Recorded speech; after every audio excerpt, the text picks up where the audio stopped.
So we've been together for 30 years. We've been married for 25 years. We live together, we work together. We even go to the gym together. So what is the secret to our happy relationship? Number one is communication.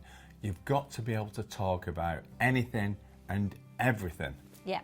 Number two is to appreciate that there is actually two sides to every story. So it's really important to listen to one another and to appreciate that we all see the world differently because we all have different filters as a consequence of our life experiences from the past. In fact, Eva, actually, I don't want to correct you here, but there's actually three sides to every story. There's actually the truth, the event that happens, and there's two interpretations. Yeah, and as Eva just said, we see the world through our own eyes. So those two interpretations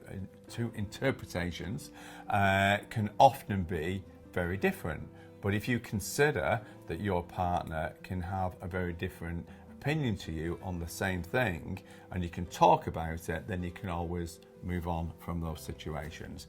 The third thing is to have common interests. The more common interests that you have, and the closer you will get. Yeah, and with that in mind, number four is to try and develop mutual friends that are couples as well, so that you're all friends together as opposed to having separate social lives. It's so important to socialise together because that's when we have fun, and that's what we should be doing as a couple.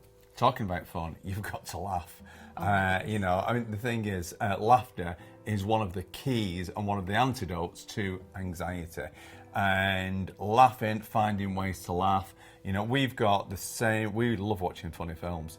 And we'll laugh about things. I like doing daft stuff. You've got to laugh about, you've got to laugh about each other, and you've got to laugh about yourselves as well, haven't you? Yeah. So with that in mind, number six is to reflect on happy times and those times that you've had opportunities to laugh and those daft things that have happened.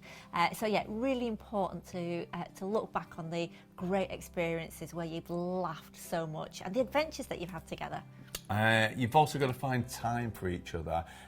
For us, we do everything together, but when you're working together constantly, you've got to find time where you go, okay, let's go on a date, let's go for a meal, let's go and do this, away, which just us, away from your family. It's just time to be on your own. Yeah, and number eight is to remember why you fell in love, to remember those first dates and what attracted you to each other, because that helps to sort of rekindle and remind you of why you're so important to one another.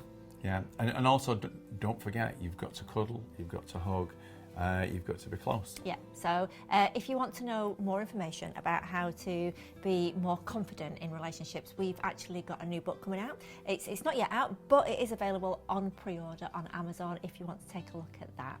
And do make sure to listen to our podcast. It's called Making the Change. And in our podcast, we actually talk about relationships. And in that, you'll hear us laughing a lot. And also, together. you'll get some of my jokes because joke telling creates laughter. Yeah. You didn't say actually, Eva, our new book is called Everyday Confidence. It is, sorry, yeah. The new book is called Everyday Confidence. The podcast is called Making the Change, and you can get that on Google Podcasts, on Apple Podcasts, on Spotify, or actually anywhere that you listen to your favourite podcast.